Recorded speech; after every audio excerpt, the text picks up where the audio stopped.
मित्रों, चरित्रहीन स्त्री को हमेशा ही नीच भावना से देखा जाता है। समाज के लोग हमेशा ही उन्हें अनाप शनाप कहते रहते हैं। लेकिन क्या आपने कभी ये सुना है कि उन चरित्रहीन औरतों में भी खूबियां होती हैं, जिनके बारे में शायद ही कोई बात करता है। तो आज की इस वीडियो के माध्यम से हम चरित्रहीन स्त्रियों की उन्हीं खूबियों के बारे में जानेंगे। और मित्रों, ऐसी ही एक्सक्लूसिव वीडियोस देखने के लिए हमारे चैनल द डिवाइन टेल्स के मेंबर जरूर बने। बता दें कि आचार्य चाणक्य ने अपने नीति शास्त्र में जीवन से जुड़ी कई बातें बताई हैं। उनका ये कहना है कि वैवाहिक जीवन का सुख इसी पर निर्भर करता है कि आपका जीवन साथी कैसा है। जहाँ एक अच्छा जीवन साथी आपको जीवन की ऊंचाइयों तक ले जा सकता है, वहीं एक बुरा साथी आपके साथ साथ कुल का भी सर्वनाश कर सकता है। साथ ही उनका ये भी कहना है कि अच्छे लक्षण वाली स्त्री हर पुरुष के भाग्य में नहीं होती। तो चलिए मित्रों, मिलकर जानते हैं आचार्य चाणक्य द्वारा बताई गई चरित्रहीन स्त्रियों के बारे में कुछ बातें। दंपत्ति के रिश्ते में प्रेम के साथ साथ त्याग की भावना सबसे ज्यादा जरूरी है। यदि आपके पति या फिर पत्नी में ये भावना नहीं, तो वो कभी भी आपके साथ धोखेबाजी कर सकता है,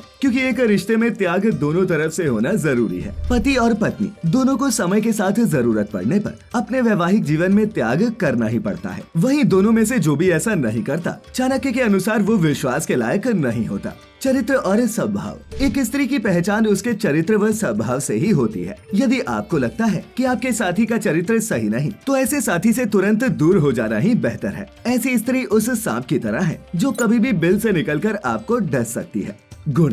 इंसान के गुण भी किसी रिश्ते को मजबूत बनाने में असरदार होते हैं। आचार्य चाणक्य कहते हैं कि एक महिला के गुण ही परिजन और समाज के निर्माण में मददगार होते हैं। सद्गुण वाली स्त्री जहां पति और घर वालों के लिए भाग्यशाली साबित होती है, तो वहीं बिना गुण वाली महिला परिजन और समाज के लिए उचित नहीं होती।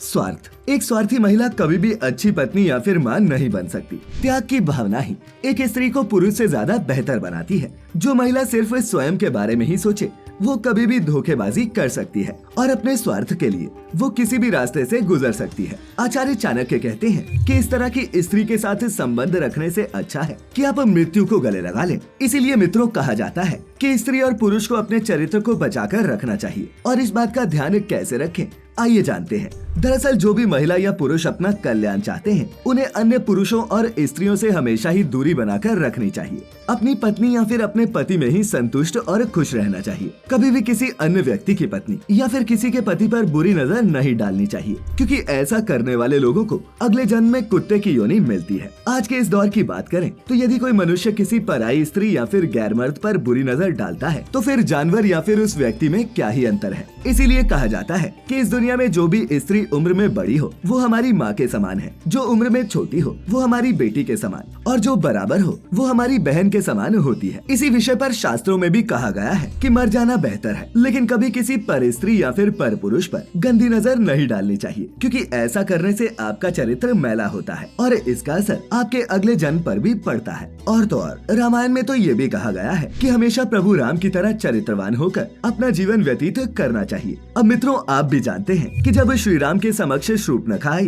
तो उन्होंने उसे एक आंख उठाकर भी नहीं देखा, और ऐसा केवल इसलिए हुआ क्योंकि प्रभु चरित्र के धनी थे। उनके चरित्र में किसी भी तरह का कोई दाग नहीं था। इसीलिए कहा जाता है कि रघुकुल नंदन जैसा चरित्र सभी व्यक्तियों को रखना चाहिए, और ऐसा करने से उसे अपने जीवन में हर तरह की बुलंदी मिलती है और वो मृत्यु के बाद सीधा भगवान विष्णु के धाम बैकुंठ में जगह पाता है। बता दें कि दशानन रावण का पुतला हर साल दशहरे पर इसीलिए जलाया जाता है क्योंकि वो चरित्रहीन था और उसने बहुत सी स्त्रियों के साथ जबरदस्ती संबंध स्थापित किए और माता सीता का भी हरण किया था। वहीं दूसरी तरफ भगवान श्री राम को अपना इष्ट मानकर सभी लोग उनकी पूजा करते हैं। मित्रों, चरित्रहीनता का सबसे बड़ा लक्षण काम वासना ही होता है। इसे लेकर शास्त्रों में कहा गया है कि वासना के समान बुरा कोई रोग नहीं। वहीं चाणक्य कहते हैं कि काम से घिरा रहने वाला व्यक्ति विचार और लक्ष्यहीन हो जाता है। जिसके मस्तक में ज्ञान की बजाय सिर्फ वासना रहती है, वो व्यक्ति बुद्धिहीन होता जाता है। इसीलिए आपने भी देखा होगा कि जो व्यक्ति काम वासना में लिप्त रहता है, वो सफलता की सीढ़ियों से दूर रहता है। न तो उसे समाज में सम्मान मिलता है और न ही भगवान उसकी मदद करते हैं। जीते जी तो उसके साथ बुरा होता ही है, लेकिन मरने के बाद भी उसकी आत्मा को नरक में पीड़ा झेलनी पड़ती है। पुराणों की माने तो जो पराई स्त्री या फिर पुरुष पर गंदी नजर डालते हैं, उनको मरने के बाद कई तरह की बुरी सजाओं से गुजरना पड़ता है। वहीं गरुड़ पुराण में कहा गया है कि जो पुरुष मर्यादा की रेखा लांघकर पराई महिला के साथ किसी भी तरह की नजदीकियां बनाता है, उसके लिए मृत्यु के देवता यमराज ने कठोर दंड निर्धारित किया है। ऐसे पुरुषों को जयंती नाम के नरक में गिराया जाता है और वहाँ उसे सभी पापों की सजा दी जाती है। इस भयंकर नरक में जलते हुए लोहे के साथ पुरुष को चिपकाया जाता है, जिससे आत्मा का आधा शरीर जल जाता है और वो उस समय को याद करके रोता है जब उसने बाहर किसी अन्य स्त्री के साथ संबंध बनाए होंगे। ऐसे पुरुषों का अगला जन्म स्त्री योनि में ही होता है। वही नरक में ऐसी जीवात्माओं को अपने गुप्तांगों को अपने हाथों से काटकर दक्षिण पश्चिम दिशा में चलना होता है जब तक वो बेसुध नहीं हो जाते। मित्रों, ऐसे बुरे आचरण करने वाले लोगों के कुल का भी नाश होता है, ठीक उसी तरह जिस तरह रामायण में देवी जानकी के हरण के चलते रावण के कुल का हुआ था और महाभारत में पांचाली का चीरहरण करने के चलते कौरवों के कुल का भी सर्वनाश हुआ था। मनुस्मृति की माने तो व्यक्ति को संयम से काम लेना चाहिए और पराई स्त्री से दूरी बनाकर रखनी चाहिए। इसी के साथ गरुड़ पुराण में बताया गया है कि जो महिला अपने पति को छोड़कर पर पुरुष के साथ संबंध बनाती है उन्हें यमलोक में दहकते लोहे से बांध दिया जाता है और फिर पाप की सजा पूरी होने पर ऐसी महिला को चमगादड़, छिपकली या फिर दो मुहा सांप की योनि में जन्म मिलता है। तो मित्रों, आज हमने जाना कि चरित्रहीन स्त्रियों में क्या क्या खूबियाँ होती है। अगर आपको यहाँ दी गई जानकारी पसंद आई हो तो इसे अपने मित्रों रिश्तेदारों के साथ भी जरूर साझा करें और ऐसी सभी वीडियोस देखते रहने के लिए the divine tales YouTube channel को सब्सक्राइब जरूर करें। और हाँ, अब आप हमारी वीडियोस फेसबुक पर भी देख सकते हैं, जिसके लिए लाइक करना होगा आपको हमारा पेज द डिवाइन टेल्स। तो मित्रों, फिलहाल आज के लिए बस इतना ही। अब इजाजत दें। आपका बहुत बहुत शुक्रिया।